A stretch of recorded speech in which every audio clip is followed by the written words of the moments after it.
3 भी अपलोड की भी होती है, किसी ने 4 भी की भी होती है। Amazon के ऊपर आप मैक्सिमम 8 इमेजेस को अपलोड कर सकते हैं, ठीक है। तो अब आपको कितनी इमेजेस वाली प्रोडक्ट चाहिए?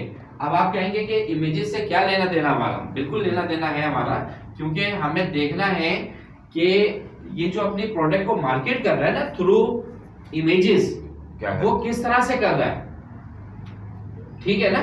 अब देखें, जो दिखता है वो बिकता है।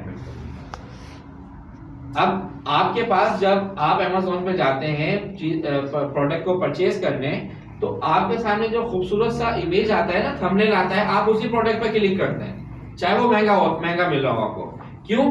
क्योंकि उसको अट्रैक्शन होती है, डिजाइनर ने अट्रैक्ट किया है बायर को अपनी तरफ, डिजाइनर ने उसकी खूबसूरती उसके अंदर इंटर की है, प्रोडक्ट वही है, ठीक है, उसकी बनावट बड़ी प्यारी बनाई है, कस्टमर रिएक्शन टाइम उसको दे रहा है, जिसकी वजह से कस्टमर वहां पे आ रहा है।